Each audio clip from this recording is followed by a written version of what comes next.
সফলতাৰ কাহিনী। দিগন্ত নামৰ এজন ল'ৰা আছিল।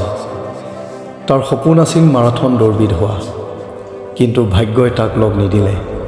সৰুকালত হোৱা এক দুৰ্ঘটনাত সি আঁঠুত গুৰুতৰভাৱে আঘাত পাইছিল আৰু চিকিৎসকে তেতিয়াই কৈছিল যে সি কেতিয়াও দৌৰিব নোৱাৰিব। কিন্তু দিগন্তই পৰাজয় মানি লোৱা নাছিল।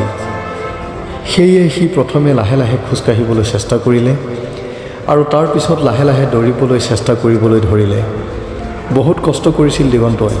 বন্ধু বান্ধৱ আৰু পৰিয়ালৰ লোকেও তাক যথেষ্ট সাহস দিছিল। প্ৰতিদিনে ৰাতিপুৱা সূৰ্যোদয়ৰ আগতেই সি সদায় অনুশীলন কৰিছিল। বছৰ বছৰ ধৰি কঠোৰ পৰিশ্ৰমৰ অন্তত দিগন্তই প্ৰথমবাৰৰ বাবে এখন স্থানীয় মাৰাথন দৌৰ খেলত অংশগ্ৰহণ কৰিছিল। সি বেগাই দৌৰিব পৰা নাছিল, প্ৰথম স্থানতো অহা নাছিল, কিন্তু সেই দৌৰ খেলখনত তাৰ দৌৰ শেষ কৰিব পাৰিছিল। বন্ধুবৰ্গ তথা তাৰ শুভাকাংক্ষীসকলে দিগন্তৰ এই প্ৰথম সফলতাত আনন্দতে হাত চাপৰি মাৰিছিল। নতুন উৎসাহেৰে দিগন্তই তাৰ দৈনন্দিন অনুশীলন চলাই গৈ থাকিল। লাহে লাহে সি বহুত ভালকৈ দৌৰিব পৰা হৈ আহিল।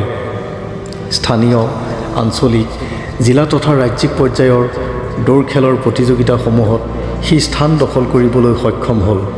আচলতে তাৰ ব্যৰ্থতাই তাৰ প্ৰেৰণা হৈ পৰিছিল।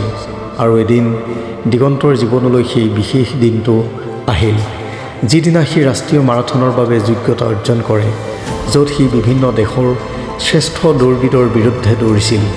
জীৱনৰ লক্ষ্যক সম্পূৰ্ণ কৰিবলৈ যেতিয়া খেলৰ ট্ৰেকত থিয় হ'ল, তাৰ চকুৰ সন্মুখেদি সি আজিৰ এই পৰ্যায় পাবলৈ চেষ্টা কৰা সংগ্ৰামৰ সকলো মুহূৰ্ত ভাহি আহিল আৰু মনে মনে ভগৱানক সফলতাৰ প্ৰাৰ্থনা জনাই দৌৰিবলৈ আৰম্ভ কৰিলে।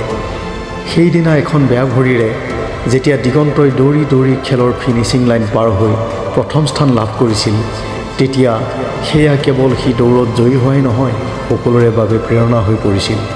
অৰ্থাৎ পৰিশ্ৰম আৰু একাগ্ৰতাই হ'ল সফলতাৰ মূল মন্ত্ৰ।